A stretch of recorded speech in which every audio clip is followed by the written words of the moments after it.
Las religiones a lo largo de la historia han jugado un papel muy importante y muchas veces han hecho de héroes y otras de villanos, en distintas religiones y según el punto de vista. Ya sea en sus elementos, creencias o acciones, tenemos unas muy particulares.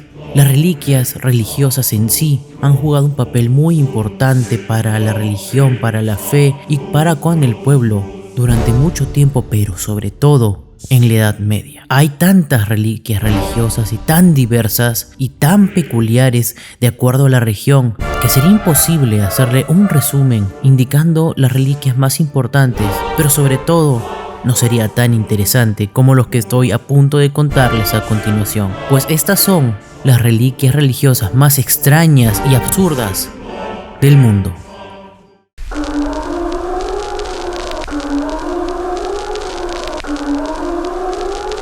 El escribano.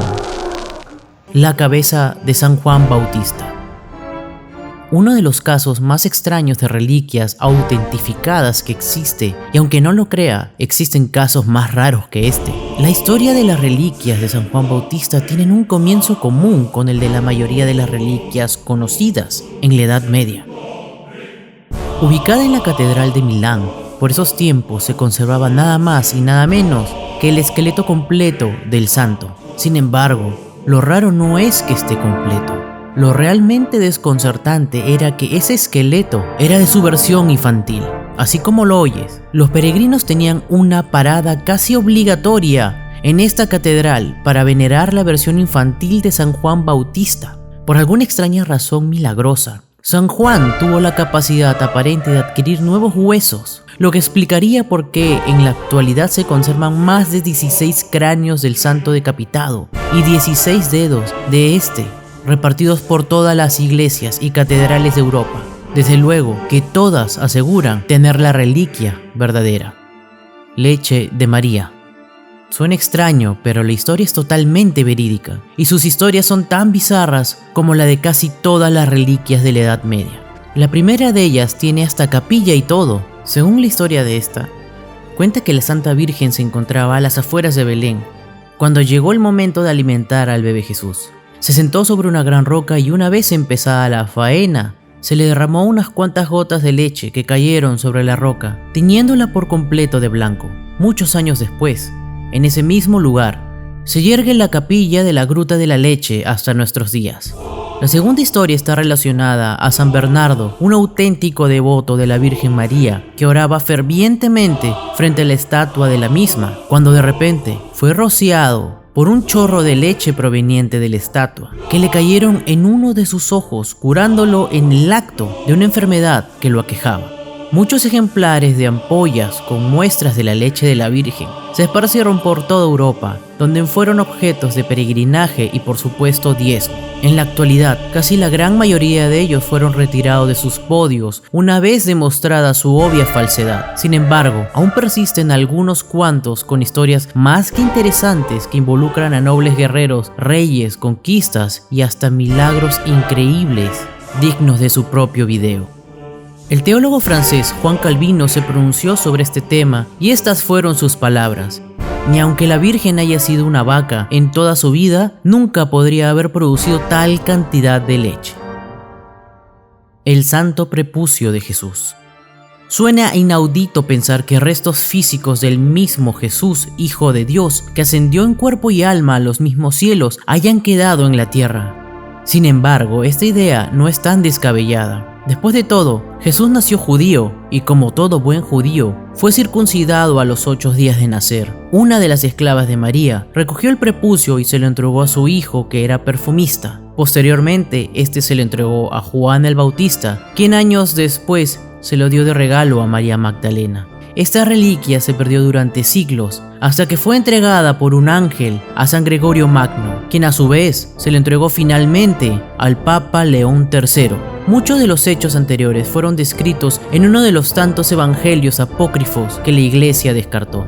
Existieron en total 17 santos prepucios repartidos por toda Europa en la Edad Media. Cabe resaltar el prepucio de Amberes, que ayudó a Enrique V de Inglaterra a superar su infertilidad y a proteger en su embarazo a su mujer. Posteriormente, nació la Orden de los Hermanos Caballeros del Santo Prepucio, que se encargaban de defender la santa reliquia, que dicho sea de paso, se cuenta que cada Viernes Santos esta sangraba.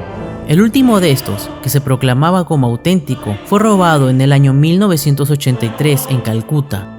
En el año 1900, la Iglesia Católica abolió el culto a esta reliquia debido a la proliferación que había de ellos. Una nota curiosa es que San León de Alacio afirmó que el santo prepucio ascendió a los cielos, convirtiéndose nada más y nada menos que en uno de los anillos de Saturno. Plumas.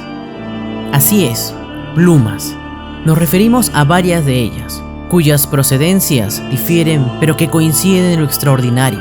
Las historias alrededor de ellas no son tan fantásticas como las anteriores reliquias. Por hacer mención a algunas de ellas, varias iglesias de la época medieval afirmaban tener plumas de distintos ángeles. La más destacada de ellas, supuestamente, le pertenecía al arcángel Gabriel, que se le cayó cuando peleaba con el mismísimo diablo. Pero sin lugar a dudas, la más sobresaliente de todas estas le pertenece a la Catedral de Mainz, cuyo arzobispo afirmaba que poseía 2 plumas del mismísimo Espíritu Santo, que se le cayeron cuando se convirtió en paloma. Casi se me olvidaba mencionar que este afirmaba que también poseía un huevo de este. Estas son algunas menciones honrosas. Hay demasiadas reliquias completamente raras y absurdas que mencionar, pero creo que de toda esta extensa lista, en mi opinión, la que más destacan son las siguientes. La barba del mismísimo Lucifer, que fue arrancada por Jesús cuando descendió a los infiernos y luchó contra él. Según lo que se cuenta, se trajo de recuerdo unos cuantos pelos del cornudo enemigo. Frasco con el estornudo del Espíritu Santo, en su momento venerado por una importante cantidad de personas, de la que se desconoce a profundidad su historia y sobre todo el cómo se recolectó.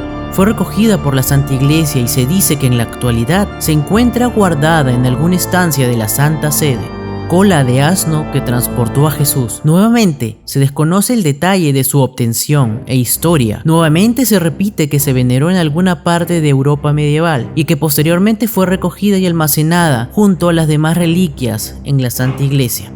Son demasiadas reliquias que dejé en el tintero, pero la gran mayoría de ellas carece de una historia peculiar o siquiera decentemente detallada como para merecer su interés. Para ser justos con la Iglesia Católica, que es finalmente la que ha quedado mal parada a la luz de estas peculiares reliquias, hay que entender el contexto. La Europa medieval venía de un proceso de evangelización en la que en su mayoría fue violento y los antiguos cultos fueron reemplazados de golpe por uno completamente nuevo. Adicional a esto, la necesidad de tener muchas sucursales por los países que evangelizaban era necesario y la única forma de recaudar de manera efectiva el dinero que tanto necesitaban era la de darles una buena razón para visitar su templo. En pocas palabras, darles novedades para generar ingresos. De esa manera, sustentar su causa y obviamente, de paso, enriquecerse. Espero que hayas disfrutado del video. Si es así, regálame un like y suscríbete a mi canal, activando la campanita para que te avise cuando suba más contenidos como este. Esto fue El Escribano.